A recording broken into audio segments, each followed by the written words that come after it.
Welcome friends, welcome to channel KVS Nagar. तो friends आज हम पढ़ेंगे रॉबर्ट फ्रॉस्ट के बारे में। रॉबर्ट फ्रॉस्ट क्या है? एक बहुत ही फेमस राइटर है इंग्लिश लिटरेचर के। Okay, the one of the most famous writer of English literature. Okay, about the author के बारे में पढ़ते हैं हम। ऑथर का नेम फुल नेम है रॉबर्ट ली फ्रॉस्ट। उन्होंने जिन्होंने क्या द रोड नॉट टेकन टू बहुत ही फेमस पोएम लिखी है। ओके, इनका जन्म कब हुआ था? मार्च 26 1874 में सैन फ्रांसिस्को, ये कहाँ पे? यूएसए अमेरिका में। ओके, और उनकी मृत्यु डाइड कब हुए थे? वो 29 जनवरी 1963 बोस्टन यूएसए में। ओके, फेमस वर्क, फेमस किस लिए है वो? America most beloved poet of 20th century. Okay, famous poet है 20th सेंचुरी के। इन्हें अवार्ड कौन कौन से मिले हैं? वन द पुलित्जर प्राइज उनको 4 टाइम मिला है। ये रिकॉर्ड है उनका, अभी तक किसी ने नहीं तोड़ा ये रिकॉर्ड। 4 टाइम मिला उनको, ठीक है? ये अवार्ड ये याद रखना है। ये किसको मिला है? रॉबर्ट फ्रॉस्ट को 4 टाइम मिला Pulitzer prize.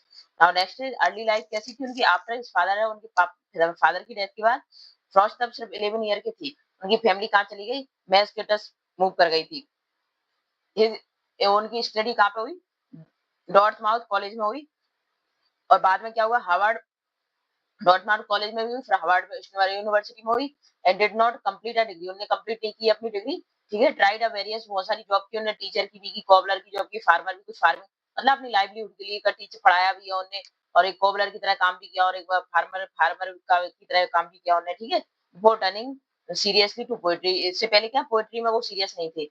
Move to England, England आ गए फिर 1912 में, और वहां पे उन्होंने क्या फर्स्ट बुक वर पब्लिश। और इंग्लैंड तब आए तो क्या बहुत सारी उनके पास पोएट्री थी, उनको लेके आया, और उनकी फर्स्ट बुक पब्लिश हुई 1912 में इंग्लैंड में आके। ओके, उनकी मेजर वर्क्स क्या है? मेजर वर्क है उनकी बॉयविल 1913 का फर्स्ट कलेक्शन है बॉयविल। ओके, और नॉर्थ ऑफ वेस्टर्न 1914 का है। और mending wall the famous poem, one of the famous poem उनकी, the death of hired man. और माउंटेन इंटरवल 1916 की है। इसमें इस नाइन माउंटेन, देखो ये भी याद रखना है आपको, ये क्या है? पोइट्री कलेक्शंस की नेम है, जैसे माउंटेन इंटरवल कलेक्टिव पोएम। और ये क्या? North of Boston, north of Boston में कौन सी पोएम है उनकी? मेंडलिंग बॉल, 1914 में पब्लिश हुआ था। जो पब्लिशिंग डेट थोड़ी याद रखनी है, क्योंकि कभी कभी आ जाती है ये। और माउंटेन इंटरवल, ये क्या? इसमें द रोड नॉट टेकन, ये आपकी पढ़ी होगी आपने, 9th स्टैंडर्ड में भी, आपकी सिलेबस में भी ये है, और एग्जाम में भी आती है। इसकी लाइंस वगैरह बहुत इंपॉर्टेंट है, बहुत इंपॉर्टेंट पोयम है ये आपकी। तो ये क्या है? ये इसका पब्लिशिंग याद रखना, 1960 में पब्लिश हुई थी, और माउंटेन इंटरवल वाले नाम से के कलेक्शन में ये हुई थी। बस ये दो चीजें बहुत इंपॉर्टेंट है, याद रखना है आपको। और न्यू हैम्पशायर में इनका क्या है? पुलित्जर प्राइज मिला था इनको 1923 में। ओके, और कलेक्टेड पोएम 30 में पब्लिश हुई इनकी, फर्दर रेंज 1936 में पब्लिश हुई। और मोस्ट इम्पोर्टेंट है माउंटेन इंटरवल 1916 की, जिसमें the road not taken poem भी है। और मेंडलिंग बॉल भी इनकी इंपोर्टेंट पोएम है, वो नॉर्थ ऑफ बॉस्टन में, ये याद रखना है तो आपको, ठीक है, ध्यान से।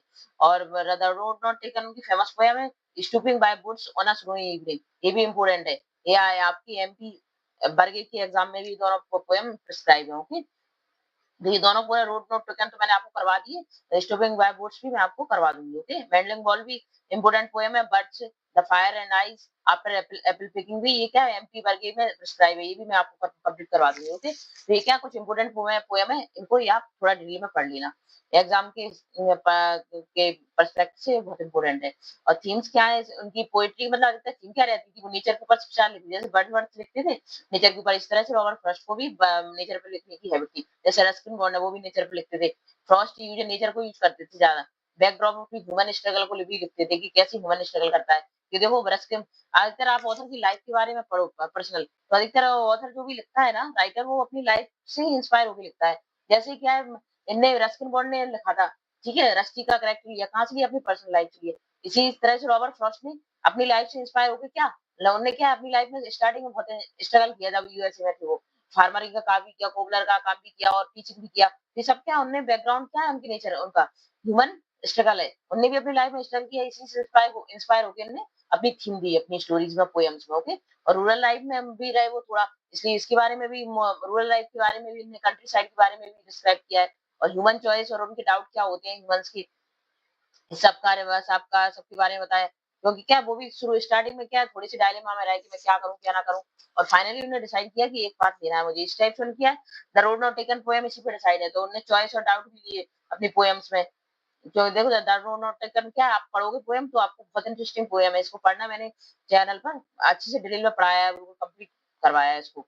आइसोलेशन और लोनलीनेस, अकेलापन भी उन्हें दिखाया है पोएम्स में। ह्यूमन सॉलिट्यूड मतलब मनुष्य कैसे अकेला रहता है। उसकी लाइफ और डेथ के बारे में भी बताया थोड़ा सा। Life uncertain, stopping by would में क्या है, लाइफ और डेथ की थीम ली है उन्होंने।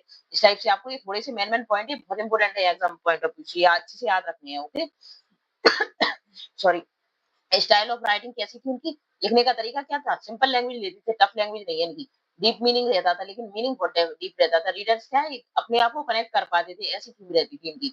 और कन्वर्सेशन टोन होती थी, मतलब ऐसा लगता था कि रीडर पढ़ रहा है तो ऐसा लगता था कि वो पर्सनल एक्सपीरियंस करता था उन चीजों को, मतलब इस टाइप से कनेक्ट हो जाता था उनकी पोएम हो या स्टोरी हो कुछ भी। सिंबल सिंबल लेते थे, रोड को लेते थे, बुट्स यानी जंगल वगैरह को, फायर आइस लार्ज, इस टाइप के वो सिंबल्स होते थे उनके। और ट्रेडिशनल फॉर्म भी रहता है उनका, सोनेट में भी लिखे हैं उन्होंने, ब्लैंक वर्स में भी लिखे हैं, और कुछ मॉडर्न थिंग्स भी लिए हैं। और अचीवमेंट और लेगेसी मतलब क्या, किस किसके लिए फेमस है वो, तो किसके लिए फेमस है, poet of rural new England के रूरल पोएट, मतलब जो ग्रामीण एरिया के लिए लिखते हैं, कंट्री साइड के लिखते हैं, इसके बारे में जाने जाते हैं रॉबर्ट फ्रॉस्ट। और उसकी उनकी पोएम क्या थी, डिस्क्रिप्टिव होती थी और फिलोसफिकल, मतलब कुछ जो मोरल मीनिंग थे, इस टाइप की पोएम होती थी। और उनकी पोएम को इनॉग्रेशन में उनकी, जब प्रेसिडेंट जॉन एफ कैनेडी का वो हुआ था इनॉग्रेशन, तब उनका शपथ हुआ था, उस टाइम पे क्या है, रॉबर्ट फ्रॉस्ट की पोएम को वहां पे क्या किया गया था, रीड किया गया था। ठीक है, 1961 में उनको बुलाया गया था रीड करने के लिए, तो रीड किया गया था। ठीक है, 1961 में, ये थोड़ा सा याद रखना है आपको। और remember as a bridge between the traditional poetry और मॉडर्निज्म और ट्रेडिशनल पोएट्री को इन्होंने ब्रिज बनाया है। और फेमस कोटेशन है, थोड़ी सी कोटेशन है इनकी फेमस। पोएट्री इसका वो कहते थे, poetry is when emotions has found it's thought. Poetry क्या है, जो इमोशंस होते हैं उन्हीं के थॉट, उन्हीं को हम क्या थॉट्स बना के पोएट्री के रूप में लिख देते हैं। The thoughts has found word, और थॉट्स जो हमारे जो विचार आते हैं उन्हीं को हम वर्ड दे देते हैं, वो पोएट्री बन जाती है। और the best way out is always through. तो बेस्ट वे क्या है, उनको कहते हैं आउट करने का क्या है, हम अपने थॉट्स को थ्रो करें, किसके थ्रू, जैसे पोएट्री बना के, स्टोरी बना के अपने थॉट्स को बाहर निकालो, तो सबसे बेस्ट वे है। और शॉर्ट्स में हम कह सकते हैं कि रॉबर्ट फ्रॉस्ट क्या है, one of the most poet of nature, rural life के और ह्यूमन स्ट्रगल को दिखाया है। उनकी पोएम कैसी है, सिंपल है वर्ड्स में, और फुल ऑफ डीप, बहुत ज्यादा मीनिंग डीप होता है उनकी पोएम्स का, मतलब ह्यूमन बीइंग से रिलेटेड होती है उनकी poem. Making him one of the greatest poet of the modern world, modern age के ग्रेटेस्ट पोएट है, जो क्या है, मोरल वैल्यूज दी है उन्होंने अपने पोएम्स के थ्रू और स्टोरीज के through. Okay, now this is your complete description about Robert Frost. If you like my video, please like and subscribe the channel. Thank you for watching video.